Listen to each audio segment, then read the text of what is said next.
Programang ito ay rated SPG, striktong patnubay at gabay ng magulang ang kailangan. Maaaring may masiselang tema, lengguwahe, karahasan, sexual, horror o droga na hindi angkop sa mga bata. Kumusta mga kaseryenatics? Welcome back muli sa ating munting channel at abangan ang mga matitinding eksena na magaganap ngayon sa House of Lies. Sa episode ngayong araw, lalong iinit ang laban sa loob ng pamilya Torrecampo at mas lalong lalalim ang kasinungalingan habang magbubukas ang episode sa tensyon sa pagitan nila Marge at Althea. Makikita na hindi pa tapos ang banggaan nila. Si Marge ay mas determinado ng ilantad ang mga kasinungalingan ni Thea, habang si Thea naman ay pilit na pinapanatili ang kanyang imahe sa pamilya. Direktang questionin nga ni Marge ang mga ginagawa nga ni Thea.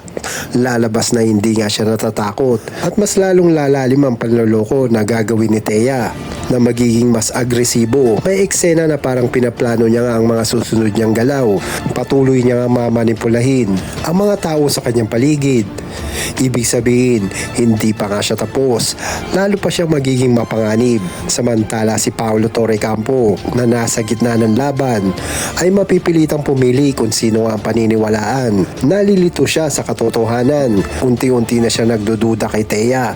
Posibleng ito na nga rin ang simula ng pagbagsak ng kanyang tiwala. Habang lumalala din ang sitwasyon, magkakaroon ng sigawan sa pamilya. Lalabas ang mga tinatagong sikreto. May mga kakampi na magbabago nga ng panig. Ang dating matibay na pamilya Torrecampo ay unti-unting magkakawatak-watak. May malaking revelasyon na lalabas tungkol kay Thea. Isang eksena ang magpapakita na posibleng may mas mabigat pa siyang kasalanan. Hindi lang simpleng panluloko ang ginagawa niya at dito na magsisimulang bumaliktad ang sitwasyon laban sa kanya.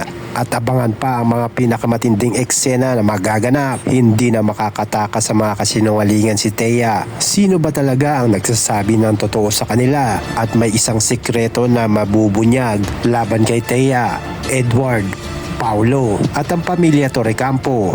At biglang mapuputol ang eksena sa gitna ng tensyon at iiwan ang mga katanungan hanggang kailan maitatago ang katotohanan. Pero kung gusto mo pa lagi updated sa mga teleserye, ay huwag mo naman kalimutan na subscribe, like and share ang ating channel. Malaking tulong na po ito para sa amin mga nagsisimulang bilang content creator. Maraming salamat po mga kaseryenatics.